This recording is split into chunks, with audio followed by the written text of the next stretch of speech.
نؤمن به ونتوكل عليه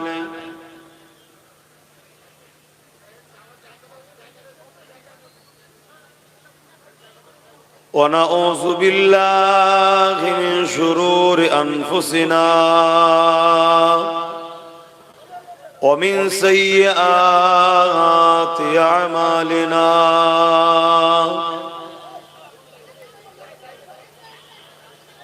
من يهدي الله فلا مضل له ومن يضلله فلا هادي له ونشهد أن لا إله إلا الله وحده لا شريك له ونشهد أن سيدنا وحبيبنا ومولانا محمدا عبده ورسوله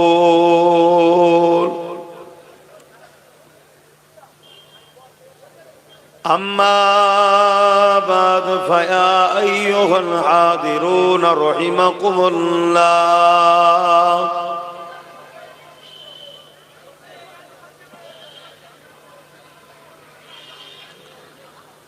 قال الله تعالى في كلام المسيح الفرقان الحميد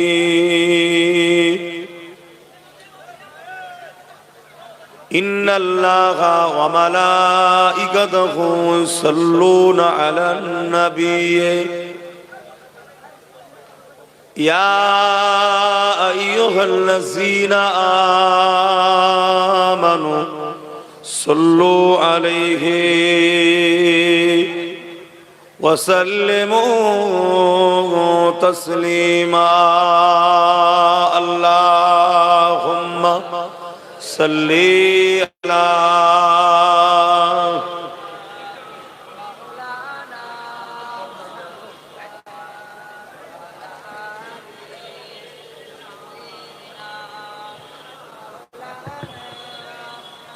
ধারে ধারে বসে যাও না, ওখানে বসে যাও, ওদিকটা বসে যাও না, তাহলে তো পিছনে আরো লোক ধরে যাবে। মোহাব্বতে আল্লাহুম্মা সাল্লি আলা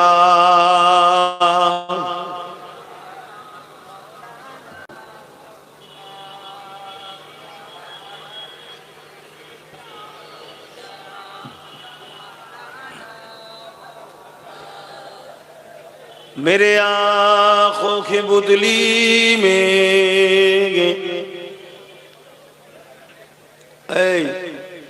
তুমি এত হুড়োহুড়ি করছো কেন? এখানে ওয়াজ করো, সামনে দিয়ে যাবে, যাও তাড়াতাড়ি যাও।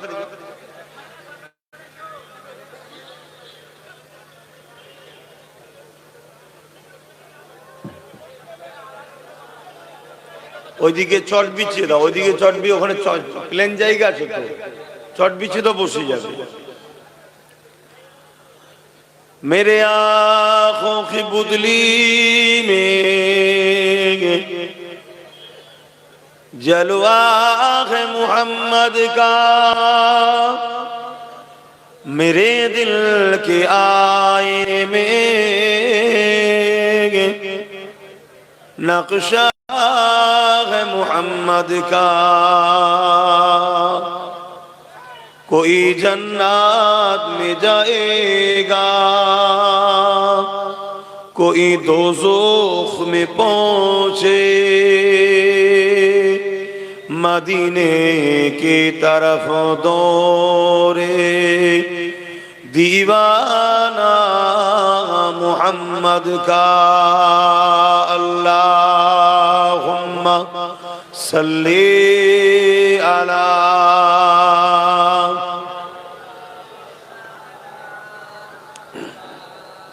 जोरे जोरे पढ़ें वाला आले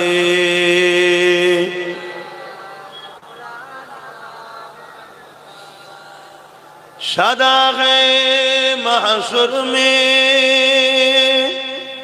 लब्बाइक लब्बाइक, जहाँ उम्मतों ने पुकारा मोहम्मद, हमें जानो दिल से प्यारा मोहम्मद, मोहम्मद के गमों है हमारा मोहम्मद। अल्लाहुम्मा सल्ली अला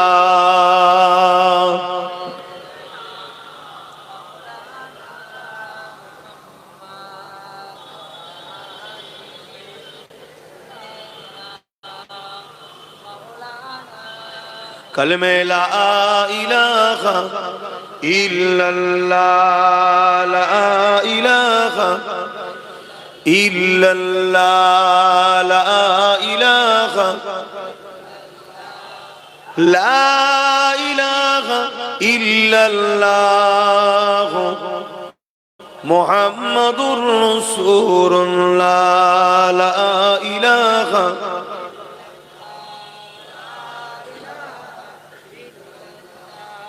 ला इलाहा इल्लल्लाह, मुहम्मदुर रसूलुल्लाह।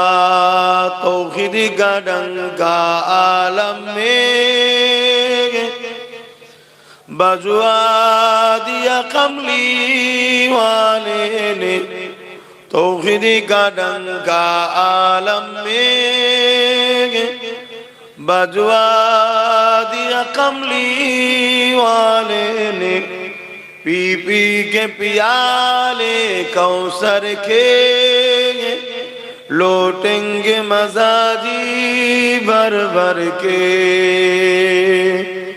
इन्ना आतैना कल कौसर फरमा दिया कमली वाले ने, दीनो मिला ईमानो मिला,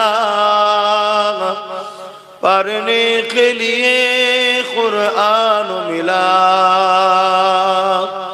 जो कुछ देने का था सब कुछ दिलवा दिया कमली वाले ने।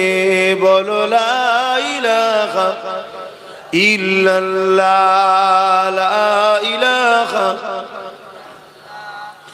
ला इलाहा इल्लल्लाह, मुहम्मदुर रसूलुल्लाह। अल्लाहुम्मा सल्ली अला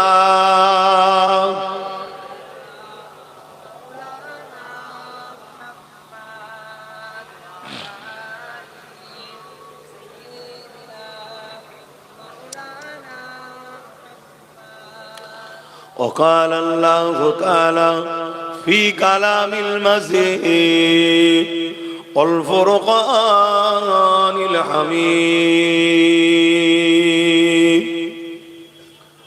وما خلقت الجن والإنس إلا ليعبدون.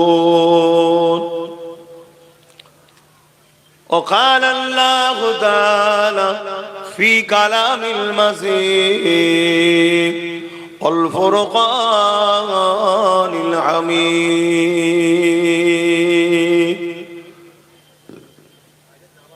ما آتاكم الرسول فخذوه وما نهاكم عنه فانتهوا। উপস্থিত আমার আব্বা জানেরা, আমার নওজোয়ান তরুণেরা, যুবকেরা, ছোট ছোট বাচ্চারা, উলামা হযরত, হাফিজে কোরআন, নামাজি, মুত্তাকি, পরেজগার ইমাম সাহেবগণেরা, দূর দূরান্তে অবস্থিত আমাদেরই সকলের আম্মা ও বোনেরা, আজ আল্লাহ পাকের রহমত আমরা এমন একটা বাগান তৈরি করেছি যে বাগানকে আল্লাহ রসুল জান্নাতের টুকরা বলেছে, এবং এই মাহফিলে যারা বসে আল্লাহ রসুল বলেছেন তাদের ছোট ছোট গুনাহ আল্লাহ মাফ করে দিয়ে থাকেন। জোরে বলুন সুবহানাল্লাহ। একদিকে নতুন করে আবার একদল মানবরূপী পশুরা সমাজে ফিতনা ফাসাদ, নারীদের অধিকার হরণ, গরিবের অধিকার হরণ, এতিমের অধিকার হরণ, অশান্তি দাবানল জ্বালিয়ে চলেছে। এরকম একটা আবহাওয়ার মধ্যে দিয়ে আমরা বেশ কিছু বাপ ভাই মা বোন আমরা আবার একত্রিত হয়েছি আল্লাহ রসুলকে রাজি খুশি করার জন্য কোরআনের মাহফিলে বসেছি। জোরে বলুন সুবহানাল্লাহ। আল্লাহ আমাদের আশা বাসাকে কবুল করেন, বলুন আল্লাহুম্মা আমিন। আমার প্রত্যেকটা বাপ মা ভাই বোন সবাইকে উদ্দেশ্য করে বলছি, এই দুনিয়া কিন্তু আমাদের জন্য চিরস্থায়ী নয়। এই কদিনের মধ্যে আপনাদের এলাকায় পর পর 5টা ব্যক্তি চলে গেল। এই এলাকাতে আল্লাহর হাওয়ালায় চলে যাচ্ছে, কে কখন যাবে কোনো ঠিক নাই। তাহলে আল্লাহ আপনি আমাদেরকে দুনিয়ায় পাঠালেন কেন? যখন আমাদেরকে আল্লাহ দুনিয়ায় পাঠাচ্ছিল তখন রূহ আসতে চাইনি যে আল্লাহ আমি দুনিয়ায় যাব না। আল্লাহ পাক আমাদের রূহকে পাঠিয়েছে। আবার কিছুদিন দুনিয়ায় এসে বন্ধু তৈরি হয়েছে, সন্তান তৈরি হয়েছে, পরিবার তৈরি হয়েছে, স্বামী হয়েছে, বাপ মা হয়েছে, একটা আত্মীয়তা হয়ে গিয়ে এমন মহব্বত হয়ে গেছে রুহের আবার যেতেও চাইছেন। আল্লাহ পাক কিন্তু আবার নিয়েও নেবে। তাহলে আল্লাহ এই দুনিয়ায় পাঠালেন কেন? আমার আল্লাহ বলছে বান্দা একটা পরীক্ষার জন্য। কি পরীক্ষা? এই দুনিয়ায় তোদেরকে আমি রাখবো, কাউকে আমি আল্লাহ সুখ দিয়ে, কাউকে দুঃখ দিয়ে, কাউকে নিরাপদে, কাউকে ভীত সন্ত্রস্ত করে, কারো জিনিসপত্র ক্ষতি করে, বিভিন্ন ভাবে এক কথাই আমি আল্লাহ তোদেরকে পরীক্ষা নেব যে তোরা আমাকে সবার উপরে প্রাধান্য দিস কিনা। এটা হলো পরীক্ষা। অতএব যে কোনো ক্ষেত্রে যে কোনো সময়ে আমরা যদি সব ক্ষেত্রে আল্লাহকে প্রাধান্য দিই, আল্লাহ বলছেন তাহলে আমি তোদেরকে দুনিয়া থেকে তুলে চির শান্তির মেহমান খানা জান্নাত দেবো। জোরে বলুন সুবহানাল্লাহ। এটাই হলো আমাদের পরীক্ষা। অতএব এই দুনিয়াতে মুসা নবীও এসেছে, আবু জেহেলও এসেছে, ফেরাউন এসেছে, ইব্রাহিম নবীও এসেছে, নমরুদ এসেছে, সাদ্দাত এসেছে, নবী সুলাইমান আলাইহিস সালাম আল্লাহ তিনাকেও পাঠিয়েছে, পুরো পৃথিবীর বাদশা করেছিলেন। আবার আমাদের নবী নূর নবী দয়ান নবী এসেছেন। আবার আবু জেহেল উতবা সাইবা আবু লাহাব উমাইয়া তাদেরকেও আল্লাহ পাঠিয়েছে। অতএব যুগে যুগে একটা হক দল আর একটা নাহক দল থাকবে। যারা আল্লাহকে সবকিছুর উপরে প্রাধান্য দিয়েছে তারা হলো হক দল। আজ যারা দুনিয়ায় কিছুদিনের দুনিয়ার জন্য আল্লাহ ভুলে রসুল ভুলে এই দুনিয়ার মায়াজালে জড়িয়ে গেছে, এরা হলো শয়তানের অনুসারী হয়েছে, এরা হলো ধ্বংসপ্রাপ্ত।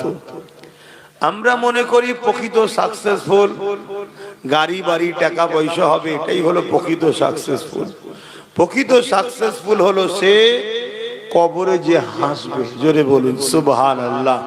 প্রকৃত সাকসেসফুল সে যে আরশে আজিমের ছায়া ময়দানে মাশরে পাবে, যাকে দেখিয়ে আল্লাহ ফেরেশতাদের বলবে দেখ আমার বান্দাকে টাকা দিয়েছিলাম, গাড়ি দিয়েছিলাম, বাড়ি দিয়েছিলাম, যৌবন দিয়েছিলাম, তাকত দিয়েছিলাম, আমার বান্দিকে রূপ দিয়েছিলাম, সৌন্দর্য করেছিলাম, সব থাকার পরও বান্দা বান্দি ওই কাজে পা বাড়াইনি যে কাজে আমি নারাজ ছিলাম। ফেরেশতাদের দেখিয়ে দেখিয়ে আল্লাহ বলবে প্রকৃত সাকসেসফুল তো তারা যাদের ঠিকানা জান্নাতি হবে।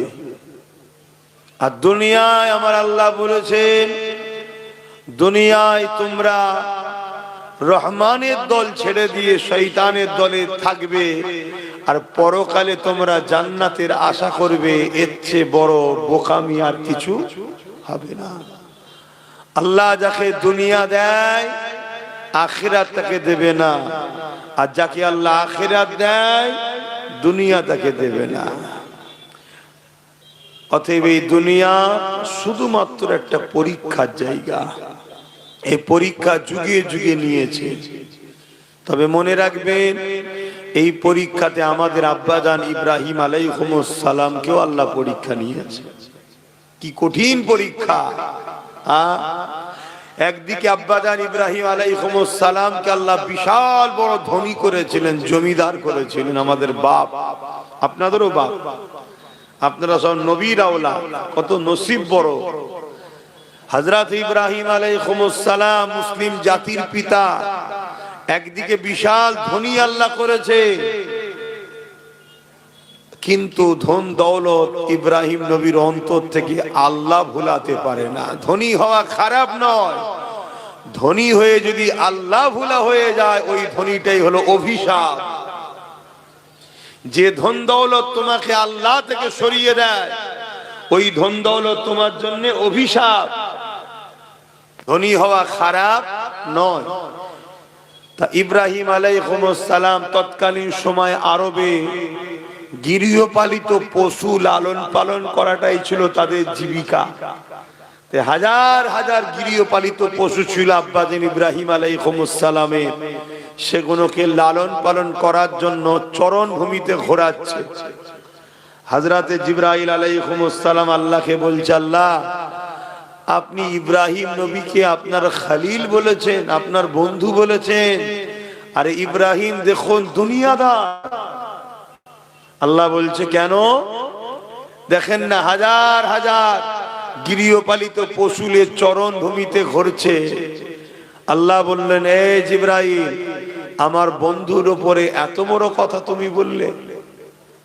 আমার ইব্রাহিমকে আমি হাজার হাজার গৃহপালিত পশু দিয়েছি ঠিকই, কিন্তু আমার ইব্রাহিমের অন্তরে একটা পশুর লোভ লালসা বা পশু গৃহ পশুর উপরে, ধন দৌলতের উপরে আমার ইব্রাহিমের অন্তর জমে যায়নি। আমার ইব্রাহিমের অন্তরে আমি আল্লাহ, আমি আছি। জোরে বলুন সুবহানাল্লাহ। হযরতে জিবরাইল আলাইহিস সালামকে আল্লাহ বলছেন, তোমার যদি মনে হয় আমার ইব্রাহিমকে পরীক্ষা নিবার, তো যাও গিয়ে দেখো।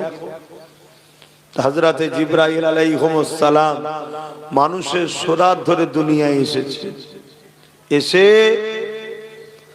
ইব্রাহিম নবীর বাড়ির সামনে দিয়ে যাচ্ছে আর জবানে বলেছে আল্লাহু আকবার।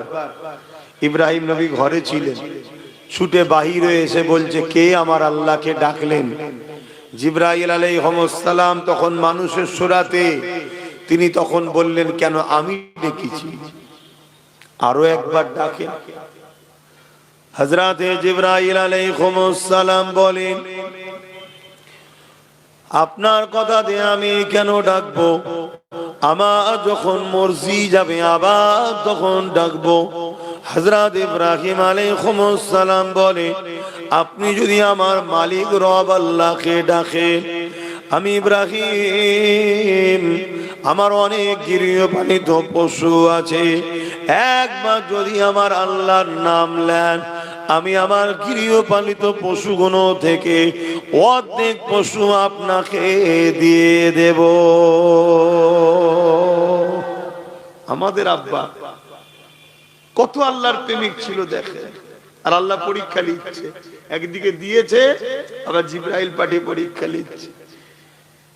একটা নাম শোনার জন্য, আল্লাহর নাম শোনার জন্য দিচ্ছি।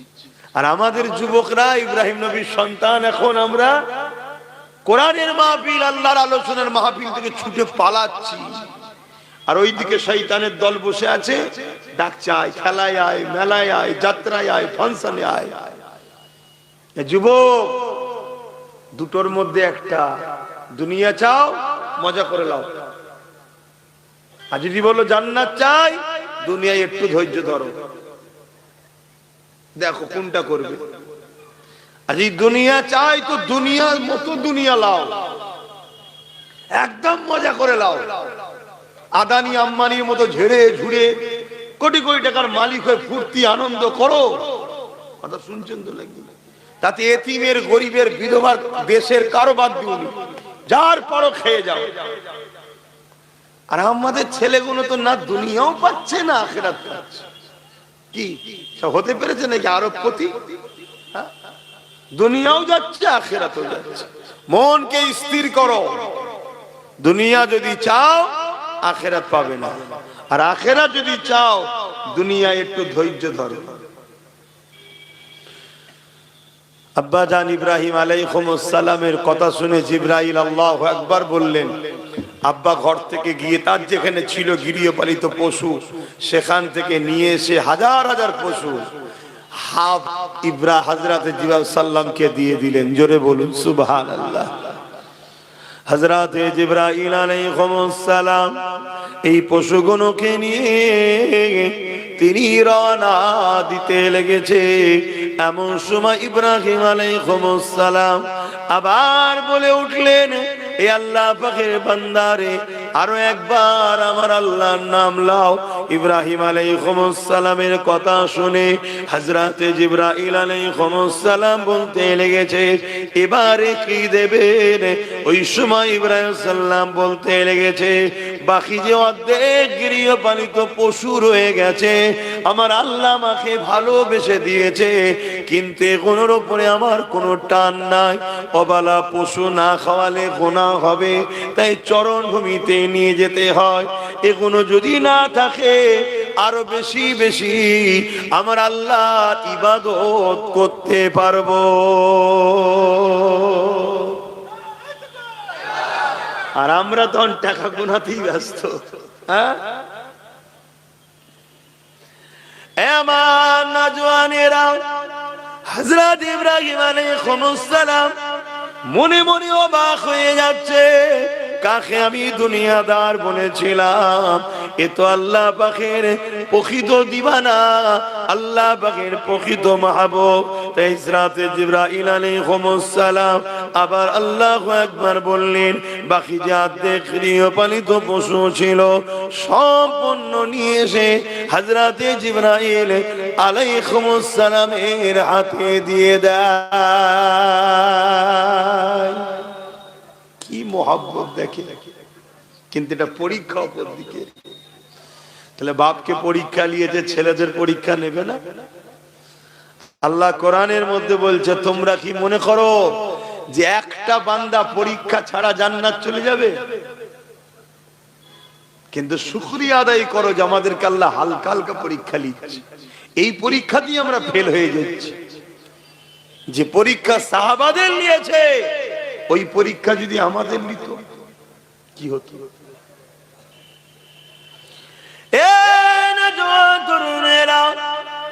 আল্লাহ নবী সাহাবাদেরকে কঠিন কঠিন পরীক্ষা আল্লাহ বানিয়েছে। সেই সাহাবাদের মধ্যে থেকে এক সাহাবীর নাম বলি, হযরতে খাব্বাব রাদিয়াল্লাহু তাআলা। আমার নবীকে নবী বলে, আল্লাহকে আল্লাহ বলে ঈমানের নূরের কালেমা পড়ে নিয়েছে। এই কালেমা পড়ে নেওয়ার খবরটা আল্লাহ পাক জালিমদের কানে পৌঁছে দিয়েছে। জালিমরা এবারে খাব্বাবকে ডেকেছে। হযরতে খাব্বাবকে জিজ্ঞাসা করে, এ খাব্বাব রে, শুনলাম নাকি মুহাম্মদ রাসূলুল্লাহ দলে চলে গেছো?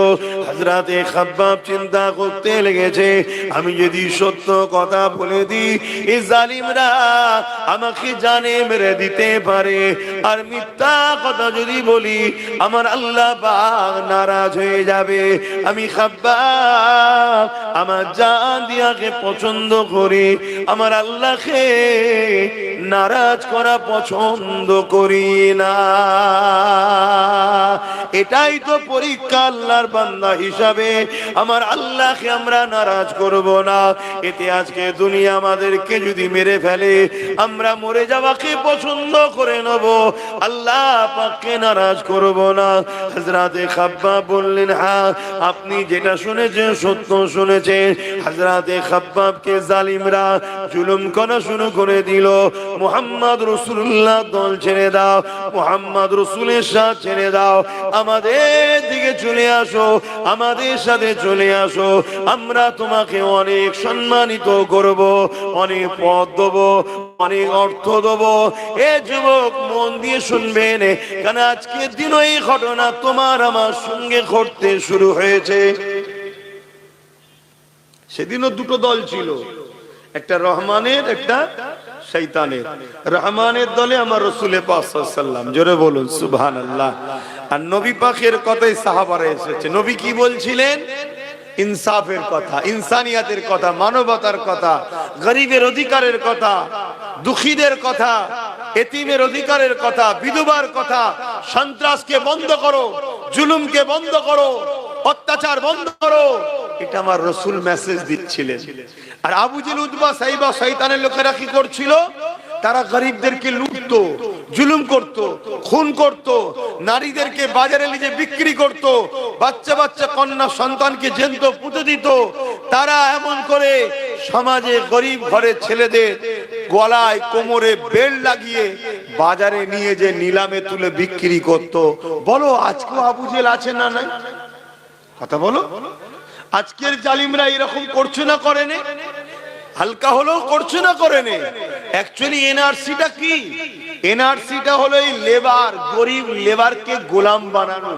খাঁচার মধ্যে ভরে দাও, বড় বড় কোম্পানি আসবে যে আমার আজকে অমুক এলাকার পাহাড়টা ভাঙার ব্যাপার আছে, বড় বড় কোম্পানি, আমার 10,000 লেবার লাগবে, 10,000 গরিবকে নিয়ে যাবে, নিয়ে যে ভাঙাবে, কিছু খেতে দেবে।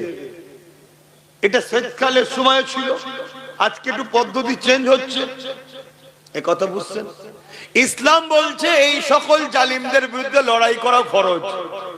এই শিক্ষাটা আমি আজকে আপনাদেরকে দিচ্ছি, অনেক জায়গায় দিচ্ছি। আর যখন এই কথাগুলো আপনাদেরকে শিখাই, আজকের যারা আবু জেহেল আছে তখন আমার উপর রেগে যাচ্ছে। এইসব কথা বলার কি দরকার? নামাজের কথা নেই, রোজার কথা নেই। আরে নামাজ তো ব্যক্তি জীবনের ইবাদত, তা নামাজের কথা একে শোনাবো কেন? নামাজ আমি পড়ছি, আমি জানি। নামাজের ট্রেনিং তো বাপ মাকে দিতে হয়, ওটা তো বাপ মার কাজ।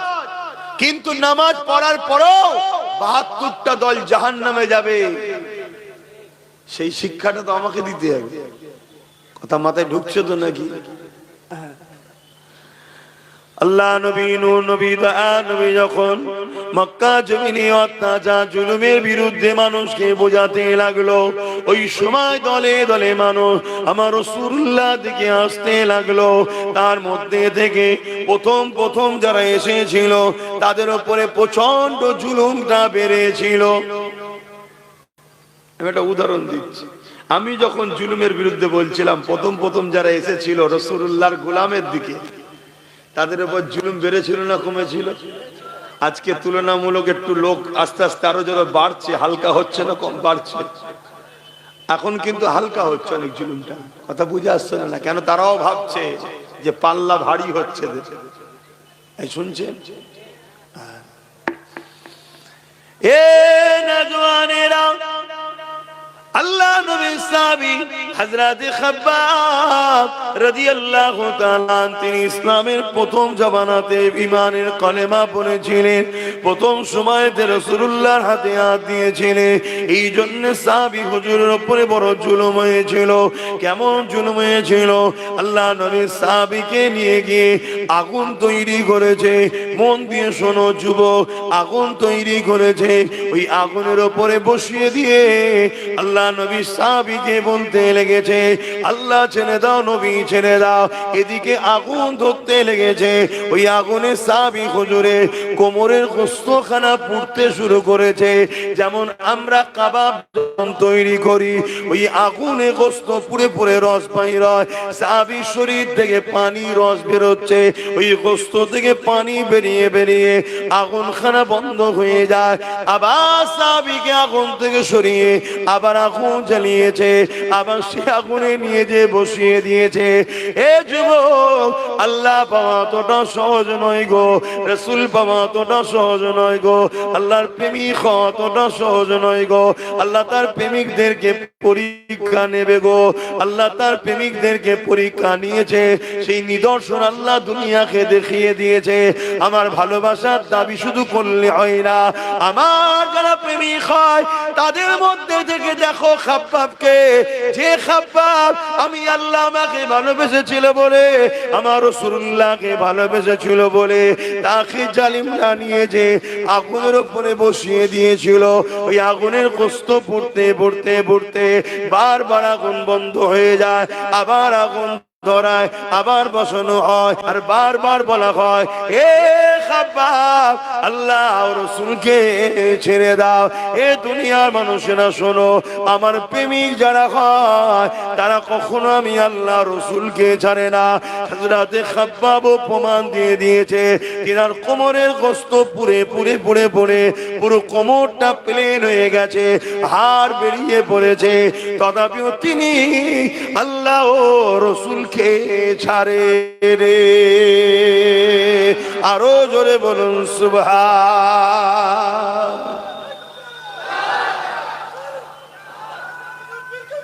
আল্লাহু আকবার। আল্লাহ প্রেমিক তো এরকমই হয়। শুনছো, আমাদের ঈমান এত আছে তো, আল্লাহ না আমাকে এত কঠিন পরীক্ষা লাই, আমি তো আল্লাহর কাছে ভিক্ষা চাই, খোদা এত কঠিন পরীক্ষা নেবেন না, কেন আমরা দুর্বল, সামান্য পরীক্ষাতেই আমরা পাচ্ছি না, একটু গরিব করেছে আল্লাহ, গরিব। শুনছেন, একটা ঘর দেবে বলেছে, ঘর, ওই ঘরটার লোভেতেই ইসলামের দুশ্মনদের সঙ্গে দল করতে শুরু করে দিয়েছে। তাহলে চিন্তা করে আমার মা বোনেরা, আল্লাহ অভাব দেয়নি, তারপরেও দেখো 1500 টাকাতে দেখো ইসলাম বিদ্বেষীদের সঙ্গে দল শুরু করে দিয়েছে। এ নওজওয়ানেরা, আজ আমাদেরকে অনেকে বলে, অনেকে তোমাকে আমাকে শোনায়, হুজুরের ছেলে আসবে কেন সে রাজনীতির বিরুদ্ধে বলবে। শোনো, মনে রেখে দাও, প্রত্যেকটা নবী আলাইহিস সালাম গণেরা জালিম শাসকদের বিরুদ্ধে লড়েছে। তাই যারা ন্যায় পরায়ণ শাসক হবে, ইনসাফ পরায়ণ শাসক হবে, মানবতা প্রেমিক শাসক হবে, গরিব দরদি শাসক হবে, তাদের বিরুদ্ধে আমাদের কোনো কথা নাই, তাদেরকে সাপোর্ট করার নাম হলো ইসলাম। কিন্তু কোন শাসক যদি ক্ষমতার জোর দেখিয়ে মানুষকে শোষণ করে, কোন শাসক যদি ক্ষমতার জোর দেখে মানুষের নামে মিথ্যা মিথ্যা মামলা দেয়, কোন শাসক যদি ক্ষমতার জোর দেখিয়ে কারো ধর্মের স্থানকে ভাঙতে চায়, কোন শাসক যদি ক্ষমতার জোর দেখে মানুষকে কৃতদাস গোলাম বানাতে যায়, এই শাসকটা হলো আজকে দিনের ফেরাউন, সেই শাসকটা হলো আজকে দিনের নমরুদ, সেই শাসকটা হলো আজকে দিনের এজিদ, সেই শাসকটা হলো আজকে দিনের আবু জেহেল। এ উম্মতে মুহাম্মাদি, যদি সত্যি তুমি আমি ইসলামের মাননেওয়ালা হয়, তোমার আমার জন্য আজকে দিনে এই রকম কোন জালিম শাসক যদি থাকে, তার বিরুদ্ধে লড়াই করা তোমার আমার জন্য ইসলাম ফরজ করে দিয়েছে। ইসলামকে বোঝো, ইসলাম ওই শুধু দাড়ি টুপি নামাজ রোজা ধর্মর নাম নয়। অনেকে মনে করে ইসলামে শুধু দাড়ি টুপি নামাজ রোজা, দাড়ি টুপি নামাজ রোজা, দাড়ি টুপি নামাজ রোজা, মসজিদ বানাও মাদ্রাসা বানাও, এই ধর্মর নাম শুধু ইসলাম নয়। হ্যাঁ, এগুলো ইসলামের মধ্যে, কিন্তু মনে রেখে দিও, ইসলাম দাঁড়িয়ে আছে দুটো পাট্টির উপরে। কুনতুম খায়রা উম্মাতিন উখরিজাত লিন-নাস তা'মুরুনা বিল মা'রুফ ওয়া তানহাউনা আনিল মুনকার। অন্যায়কে, জুলুমকে, অত্যাচারকে, সন্ত্রাসবাদকে, মিথ্যাবাদকে মিটিয়ে দিয়ে ন্যায় প্রতিষ্ঠিত করার নাম হলো ইসলাম। জোরে বলুন সুবহানাল্লাহ। এতগুলো ক্যামেরায় রেকর্ড হচ্ছে আর এতগুলো মানুষ শুনছে, আমার এই কথার মোকাবেলায় কোনো মুফতি মাওলানা এসে বলুক এটা ভুল বলছে, কথা শুনছেন? আপনাদের ঘরে বড় প্ল্যান মাফিক নকল ইসলাম ধরিয়ে দেওয়া হয়েছে। শুধু বলেছে মসজিদে যাও, নামাজ পড়ো, রোজা রাখো, দাঁড়িয়ে রাখো, হজ করো, টুপি পরো, আল্লাহ আল্লাহ করো, আল্লাহ আল্লাহ করো, জান্নাত যাবে, জান্নাত যাবে, জান্নাত যাবে। আল্লাহর জমিনের উপরে ন্যায়কে প্রতিষ্ঠিত করার জন্য নবীরা শহীদ হয়েছে। বনি ইসরাইল কওমে 70,000 কম বেশি নবী আল্লাহ দিয়েছিল। জুলুমের বিরুদ্ধে বলার জন্য নবীদেরকে সেই জালিমরা শহীদ করে দিয়েছে। আর তুমি আমি ঠান্ডায় কম্বল মুড়ি দিয়ে তসবিহ পরে জান্নাত চলে যাও মনে করছো নাকি? হ্যাঁ, আমার অসুবিধা হচ্ছে, বোঝো বাপ। কেন? জুলুম যখন ভয়ানক হবে তখন তোমার মসজিদ নিরাপদে আর থাকবে না, মাদ্রাসা নিরাপদে আর থাকবে না, তোমার খানকা আমার দরবার নিরাপদে, তোমার ঘরের মেয়ে, তোমার বোন, তোমার মা আর নিরাপদে থাকবে না। জুলুমকে মিটাবার নাম হলো ইসলাম। আমি তো ইতিহাস তোমাকে শোনাচ্ছি, দেখো হাদিস, তারিখে হাদিস। আল্লাহ নবীর উপরে মক্কার জালিমরা,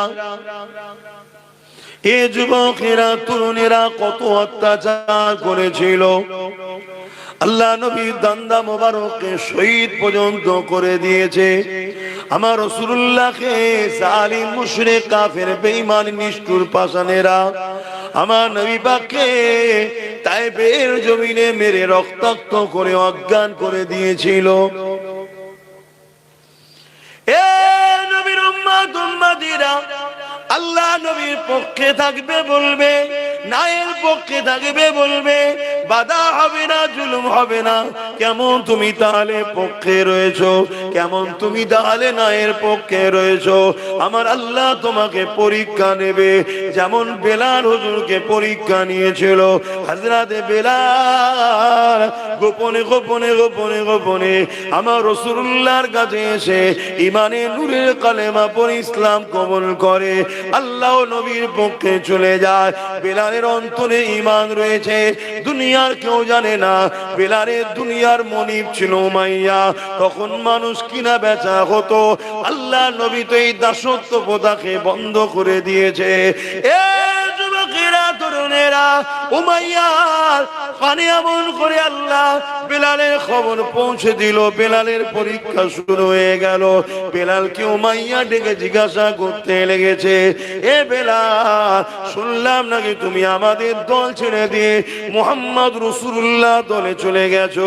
ওই সময় বেলাল চিন্তা করতে লেগেছে, আমি যদি সত্য কথা বলি এ জালিমরা আমাকে মেরে দেবে। আইন বলে কিছু ছিল না, ইনসাফ বলে কিছু ছিল না, মানবতা বলে কিছু ছিল না। আজ তুমি আমি চুপ থাকার দরুন আজও তোমার আমার সমাজ থেকে আইন বলে আর কিছু নেই, মানবতা বলে আর কিছু নেই, ইনসাফ বলে আর কিছু নেই, বিচার বলে আর কিছু নেই। আইনের গলাতে শাসকের জুলুমের বেল্ট পরিয়ে দিয়ে তাকে গলা টিপে রেখে দেওয়া হয়েছে। এর জন্য দোষী তুমি আমি এখানে চুপ থাকার জন্য অন্যায় মাথা চারা দিয়ে দিয়েছে। এ যুবকেরা, তৈরি হও, প্রস্তুত হও, জুলুমকে মিটাতে হবে, নাই তোমার আমার বাচ্চারা বাঁচতে পারবে না। এই বাপ হয়ে সন্ত্রাস মুক্ত সমাজ গড়ো, জুলুম মুক্ত সমাজ গড়ো। তোমার বাচ্চার জন্য একটা ইনসাফ ইনসানিয়াতের সমাজ তৈরি করে রেখে যাও। আজও সময় আছে, তোমার আমার সংখ্যা এখনো অনেক রয়েছে। যদি আজ না জাগো, কাল তুমি জাগবে, কিন্তু আর উপায় থাকবে না। বুঝছেন তোমার কথা? এ নওজোয়ান তরুণীরা, হযরত বেলাল চিন্তা করতে লেগেছে, আমি যদি সত্য কথা বলি জালিম আমাকে মেরে ফেলবে, মিথ্যা কথা যদি বলি আল্লাহ নারাজ হয়ে যাবে। ওই সময় বেলালও বলেছিল, আশহাদু আল্লা ইলাহা ইল্লাল্লাহ ওয়া আশহাদু আন্না মুহাম্মাদান আবদুহু ওয়া রাসূলুহু। এই কথা শুনে উমাইয়া রেগে গেল, এও জালিয়ে বেলাল রে, আমি তোমাকে খরিদ করেছি, তুমি আমার কেনা গোলাম, ক্ষমতা এখন আমাদের হাতে, যা খুশি তাই করতে পারি, তোমাকে মেরে ফেলতে পারি। বেলাল, কোনো বিচার তুমি পাবে না, কেউ বাধা দিবা থাকবে না। বেলাল বলেছিলেন, আমাকে যিনি বানিয়েছে তিনি আমাকে গরিব করে পরীক্ষা নিচ্ছে, আমাকে কৃতদাস করে পরীক্ষা নিচ্ছে। আর তোমাকেও যিনি বানিয়েছে তোমাকে ক্ষমতা দিয়ে পরীক্ষা নিচ্ছে। তুমি সেই ষোড়শটাকে ভুলে গিয়ে জালিম হয়ে গেলে, সেই ষোড়শটাকে ভুলে গিয়ে অত্যাচারী হয়ে গেলে। আর আমি বেলাল গরিব হতে পারি, আমার মালিক আমার অন্তরে রয়েছে, আমার রসুল আমার অন্তরে রয়েছে। আমি বেলাল আল্লাহ রসুলের জন্য আল্লাহর পরীক্ষায় আস্তে আস্তে জীবন দিয়া পছন্দ করি, তথাপিও তোমাদের সঙ্গে গিয়ে শান্তি সাম্রাজ্য নিতে, তোমাদের সঙ্গে গিয়ে ধন দৌলত নিয়ে আরাম আয়েশের জিন্দেগি চাই না। কারণ এই দুনিয়া দুদিনে, আমি বেলাল আল্লাহ রসুলকে হৃদয়ে রেখেছি।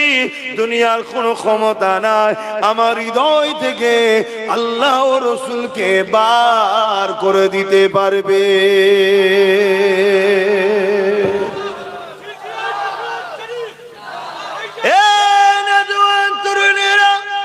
এই কথা যখন জালিম শুনলো, জালিম রেগে লাল হয়ে যায়।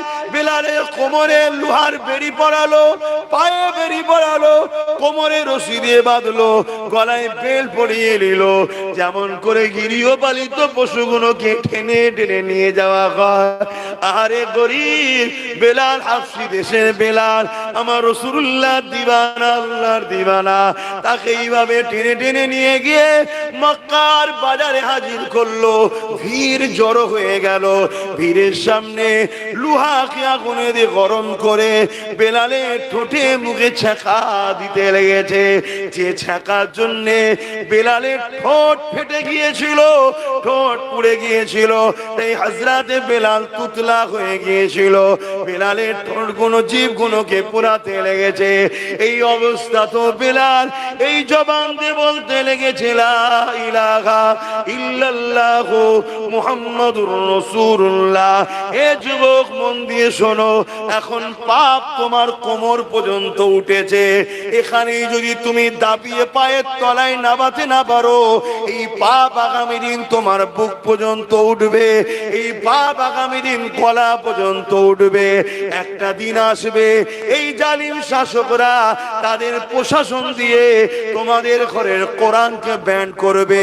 এই জালিম শাসকরা একটা দিন আসবে প্রশাসন দিয়ে তোমাদের বাড়ির মেয়েদেরকে উঠিয়ে নিয়ে যাবে, বাজারে তাদেরকে নিলামে তোলা হবে। একটা দিন আসবে এই প্রশাসন দিয়ে এই জালিম শাসকরা তোমার আমাকে জোর করে বলবে, আল্লাহ ছেড়ে দে, নবী ছেড়ে দে। তুমি এখন ভাবছো তারা না হয় আমার মসজিদ নিচ্ছে, আমি আমার ঘরে নামাজ পড়ে লব। এদের লক্ষ্য তোমার মসজিদ মাদ্রাসা লিবা নয়, এদের লক্ষ্য হলো তোমাদেরকে মেরে দেওয়া, তোমাদেরকে শেষ করে দেওয়া। তার প্রথম পেহচানটাকে এরা মিটাতে লেগেছে, তারপরে তোমাদেরকে টার্গেট করবে। কারণ এরা জানে যতদিন তোমার আমার মধ্যে আল্লাহ রসুলের মহব্বত আছে, এদের অন্যায় সাম্রাজ্য টিকে থাকতে পারবে না। এরা যে ফেরাউনের মতো আজও খোদা হতে চাইছে, নমরুদের মতো আজ এরা খোদা হতে চাইছে। এরা গরিব, অসহায়, দুঃখী অন্য ধর্মের মানুষকে তো কৃতদাস দাসী বানিয়ে দিয়েছে, কিন্তু উম্মতে মুহাম্মাদি তোমাকে আমাকে কিন্তু কৃতদাস বানাতে পারেনি। তাই এরা যেমন করে হোক তোমাকে আমাকে মিটিয়ে দিবার চেষ্টা করছে। সেদিন বেলাল হুজুরের ওপরে মক্কার বাজারেতে নানা দিক দিয়ে অত্যাচার শুরু হয়েছে। কেউ পাথর ছুঁড়ে মারে, কেউ রড দিয়ে মারে, কেউ বেড়ি দিয়ে মারে, এমন করে চারিদিক থেকে বেলালকে মারে। আরে কেন মারিস রে? কি করেছে রে? বেলাল কি চুরি করেছে? না চুরি করেনি। খুন করেছে? না করেনি। কেন তাহলে মারিস? বেলালের অপরাধ কি? রেপ করেছে? না করেনি। তাহলে কি অপরাধ করেছে? বেলাল মুহাম্মদ রাসূলুল্লাহ সাথে চলে গেছে। কে মুহাম্মদ রাসূলুল্লাহ? ইনসাফের নাম, ইনসানিয়াতের নাম, মানবতার নাম, প্রেমের নাম, অধিকারের নাম, সর্বধর্মের মানুষের পক্ষে লড়াই করা ব্যক্তির নাম হলো মুহাম্মদ রাসূলুল্লাহ। সেই মুহাম্মদ মোহাম্মদ রসুলের দিকে চলে গেছে, এই জন্য বেলালকে মারা হতে লেগেছে। এ যুবকেরা, আজকে দিনও রেপিসকে গলায় ফুলের মালা দেওয়া হয়, আর সায়েন্টিস্টদের ঘরে জেলে ভরা হয়। আজকে দিনের খুনিদের ঘরে নেতা বানানো হয়, আর শিক্ষকদের ঘরে মেরে জেলে ভরা হয়। আজকে দিনও এই যুবকেরা, তরুণেরা দেশদ্রোহীদের ঘরে ফুলের মালা দেওয়া হয়, আর দেশ প্রেমিকদের ঘরে আতঙ্কবাদী বলে জেলে ভরা হয়। হাওয়া কিন্তু বুঝতে হবে, হাওয়া যদি না বুঝতে পারো তাহলে কঠিন বিপদ যখন এসে যাবে তখন আর কিছু করা থাকবে না। তাই তোমাকে আমি উম্মতে মুহাম্মাদী হিসাবে তোমাদেরকে বুঝিয়ে দিয়ে যাই, পরিবর্তন হও, দিন থেকে শিক্ষা নাও, রাসূল থেকে শিক্ষা নাও, ইসলাম থেকে শিক্ষা নাও, যুগে যুগের ইতিহাস থেকে শিক্ষা নাও। হযরত বেলালের উপরে এত জুলুম হয়েছে, কিন্তু তথাপিও বেলাল আল্লাহ রাসূল ছেড়ে দেয়নি। আরো জোরে বলুন সুবহান।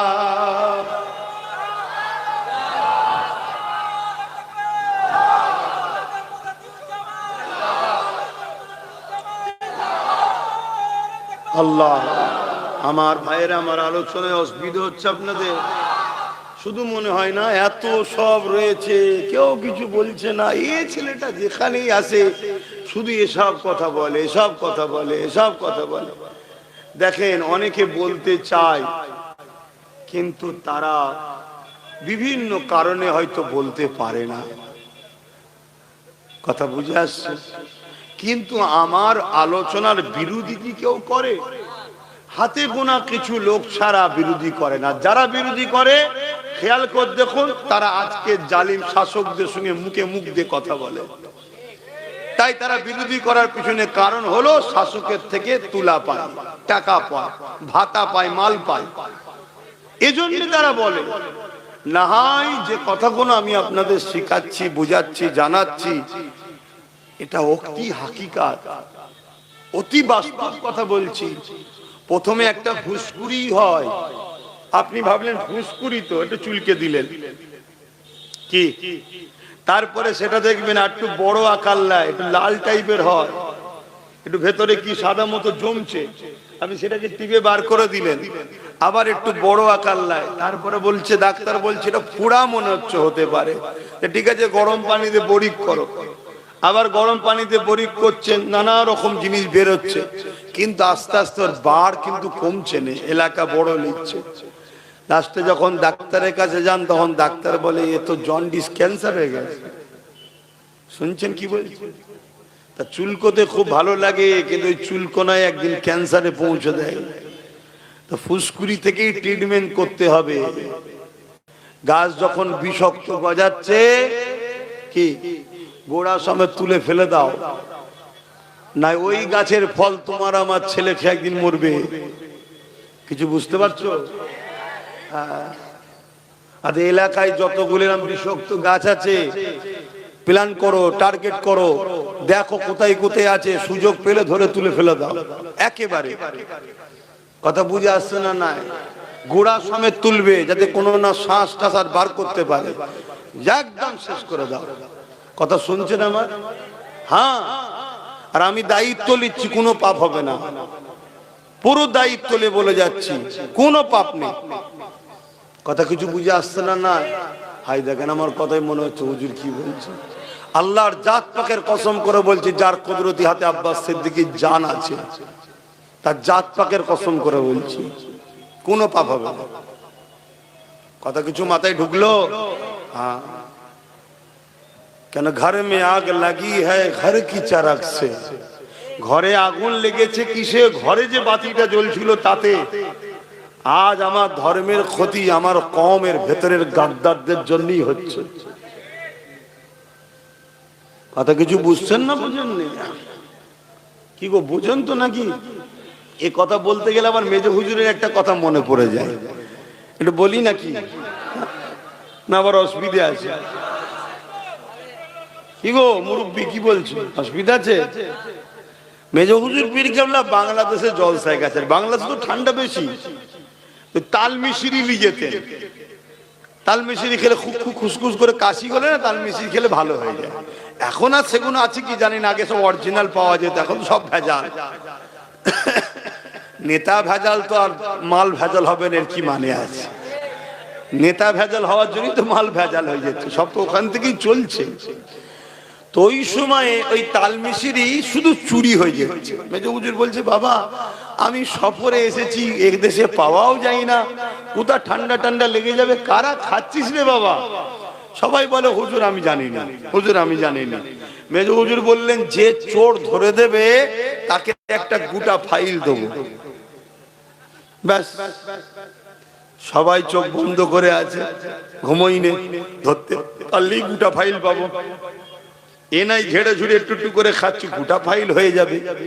একদিন যায় আর চুরি হয়নি, দুদিন যাই চুরি হয়নি, 3 দিন যাই চুরি হয়নি, চতুর্থ দিনে একজন লোভ সামলাতে পারে না, ভাবছে সব ঘুমোচ্ছে হয়তো, সুরসুর করে যেই খেতে গেছে, আর ধরে ফেলেছ তো, বলছে হুজুর চোর ধরে ফেলেছি। কে? এদিকে নিয়ে আসো। এসেছে। কি গো বাবা, তুমি তো বলতে পারো যে হুজুর একটু খাবো, তা বললাম নুকে নুকে খাই। বলছে হুজুর আমি সত্যি বলছি, হুজুর আমি কোনোদিন খাইনি, ভাবছিলাম সবাই ঘুমোচ্ছে আজকে একটু খেয়ে নি। আমি বুঝে উঠতে পারিনি হুজুর, আমি সাদামাটা লোক একদম। কি লোক? সাদামাটা লোক, বুঝে উঠতে পারিনি। হুজুর জিজ্ঞেস করছে ছেলে পুলে কটা? বলছে 5টা। বলছে সাদামাটা লোক তো 5টা ছেলে হলো কি করে? বুঝার ব্যাপার আছে। তাহলে এই জন্য আমি জিজ্ঞেস করছি, বুঝতে পারছেন না নাকি? সব বোঝে, আর এই জায়গাটা যদি না বোঝো তাহলেই তো দুঃখ নাকি? হ্যাঁ, সব বোঝে, সব জায়গায় বুঝতে জানে, লাভ লুসকান সব বোঝে। আর দিনের বেলায় বলছো, ইসলামের বেলায় বুঝতে পারছো নি, তাহলে তো সমস্যা হবে নাকি? হ্যাঁ, আমার আওয়াজ বুঝতে পারছেন? হ্যাঁ বুঝে। আল্লাহ পরীক্ষা নেবে, কঠিন কঠিন পরীক্ষা আসবে। যেমন আজ উম্মতদের জন্য ভয়ানক পরীক্ষা। একদিকে বিজেপি সরকার হুমকি দিচ্ছে মুসলমানদের তাড়িয়ে দেবো, এনআরসি করবো, এটা করবো, ওটা করবো, মোল্লাদেরকে মেরে দাও, কেটে দাও, হ্যান করো, ত্যান করো। অপরদিকে আবার যাকে ভালোবেসে আমরা দল করেছিলাম, সেও আবার বিজেপির আইনকে মেনে নিয়েছে। করেছে না? করেন। তাহলে কোন কঠিন পরীক্ষা এসে গেলাম বলো? একদিকে না হয় ওর জ্বালায় এর সাথে ছিলাম, কি ওর জ্বালাতেই ছিলেন তো নাকি, আবার ইও ওর সাথে হাত মিলিয়ে দিয়েছি। দেখুন কত কঠিন পরীক্ষা। পরীক্ষা না পরীক্ষা না? হ্যাঁ। আবার কালকে দেখবেন অনেকে বুঝাবে, এই ওরম করতে যাসনি, বিজেপি চলে আসবে, এলে দাঁড়িয়ে রাখতে পারবি নি, টুপি পরতে পারবি নি, তাড়িয়ে দেবে। এটাও একটা পরীক্ষা। কত কঠিন কঠিন পরীক্ষায় আমরা পড়ে যাচ্ছি, দেখছেন?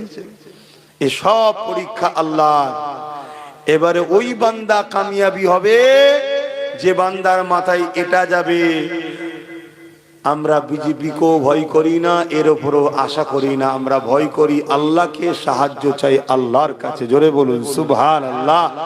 ওই বান্দা দুনিয়াতেও কামিয়াবি হয়ে যাবে, আখিরাতেও কামিয়াবি হয়ে যাবে। জোরে বলুন সুবহানাল্লাহ। কথা বুঝে আসছে তো নাকি? কিন্তু সেই ঈমান আমরা রাখতে পারবো? আমরা তো ধৈর্যরা হয়ে যাবে।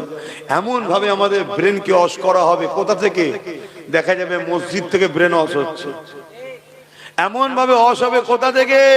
বড় বড় সব দরবার থেকে ওয়াশ হবে। আপনি ভাববেন কি করা যায়, কি করা যায়। হায় হায় হায়। এজন্যই তো আল্লাহ নবী বলেছেন, আখিরি জামানা আমার উম্মত উম্মতিদেরকে যেন 1400 হিজরি দেখতে না হয়।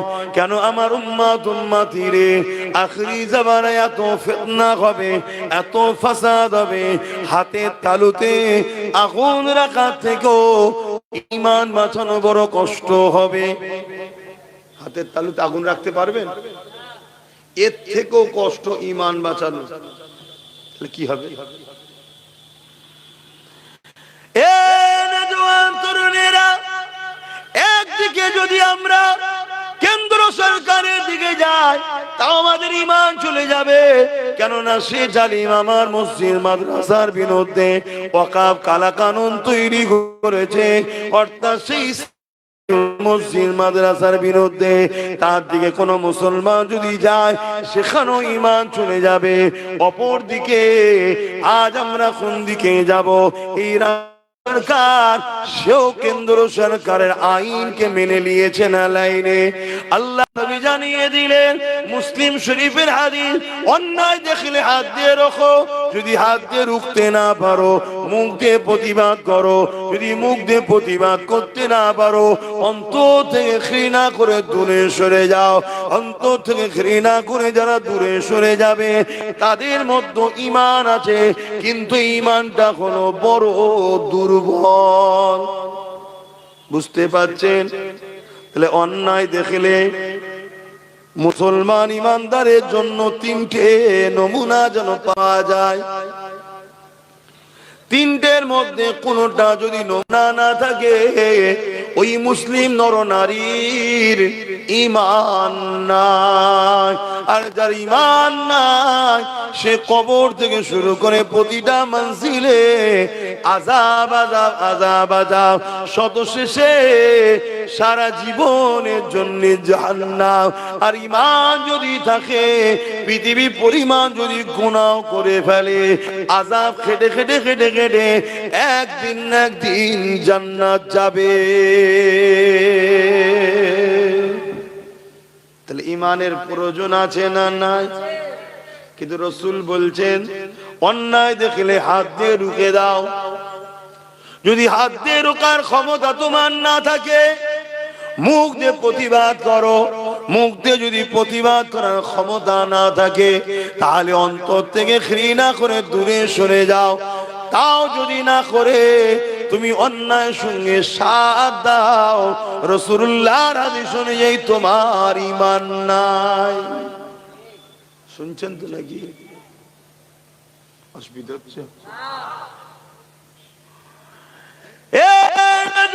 তরুণেরা, যুগে যুগে আমরা মসজিদ বানিয়েছি গাটের পয়সা, মেহনতের হালাল পয়সা দিয়ে। ধনী লোকরাও যদি দান করে হালাল পয়সা থেকে দান করে।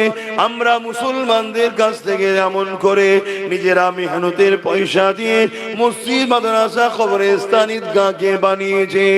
আজকের দিনে আমাদের ঈমানের পরীক্ষা আল্লাহ নিচ্ছে। এই মসজিদ মাদ্রাসাকে মিটাবার জন্য কেন্দ্র সরকার চক্রান্ত করছে, হ্যাঁ কি না? এটা ঈমানের পরীক্ষা। বান্দা তোরা কি করিস দেখবো।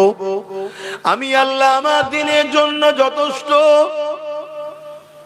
এ যুবকেরা, এ আমার নবী পাকের প্রেমিকেরা, যুগে যুগে আল্লাহ পরীক্ষা নিয়েছে। এমন করে যে যখন ইসলামের বিরোধী করেছিল, শরাবকে আবার জায়েজ করে দিয়েছিল, নিকায়ে মোতাকে আবার জায়েজ করে দিয়েছিল, কন্ট্রাকচুয়াল বিবাহ 1 মাসের জন্য 1 বছরের জন্য যেটা আমার রাসূলুল্লাহ হারাম করে দিয়েছিলে, এটাকে নতুন করে এজিদ আবার এটাকে প্রতিষ্ঠিত করে দিয়েছিল। ইমামে হোসাইন পাক বললেন এজিদ রাজনীতির নামে ইসলামের বিরোধী করছে, তার সঙ্গে আমি হোসাইন কখনো আপোষে যেতে পারি না। তার বিরোধী করতে শুরু করে দিলে, যখনই বিরোধী শুরু করলো এজিদ ইমামে হোসাইন পাককে বলতে লাগলো, এ হোসাইন মক্কা মদিনা তুমি নিয়ে নাও, বাকি সব জায়গা আমার থাকবে, তুমি আমার বিরোধী করো না। ইমামে হোসাইন পাক বলেছিলে তামাম কায়নাত হলো আমার নানা জানে, তুমি আমাকে মক্কা মদিনার কি দেখাচ্ছ? আমি হোসাইন আমার নানা দিনের দুশমনের সঙ্গে আপোষ করতে পারি না। এই লড়াই এমন জায়গায় দাঁড়িয়ে গেল ইমামে হোসাইন পাককে জালিমরা শহীদ পর্যন্ত করে দিল। আমার ইমামে হোসাইন পাক শহীদ পছন্দ করলো, কিন্তু নানা দুশমনের সঙ্গে সাপোর্ট করলো না। এ উম্মতে মুহাম্মাদি সেদিনও দুটো দল ছিল, একটা হলো এজিদ বাহিনী যারা হলো শয়তানের দিকে, আর একটা হলো হোসাইনের দিকে যারা হলো রহমানের দিকে। এজিদ ছিল জালিম শাসক। আজ তোমাদেরকে জিজ্ঞাসা করে আমরা হোসাইনের দিকে না এজিদের দিকে? আওয়াজ দিয়ে বলো। হোসেনের দিকে যদি হও, আজকেও শয়তানের পক্ষে জালিম শাসক যারা রয়েছে, এরা হলো আজকের জিদ। এদের সঙ্গে সাথ দিয়ে হোসাইনি দাবি করলে হয় না, এদের বিরুদ্ধে লড়াই করে জীবন দিয়ে প্রমাণ করতে হবে আমরা হোসাইনি মৃত্যুকে ভয় করি না।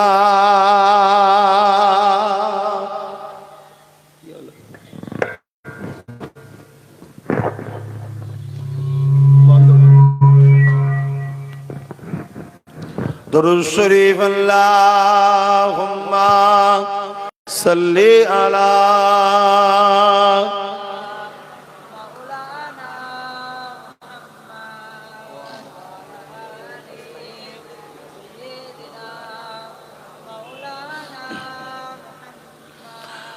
বারে বারে ভাবি একা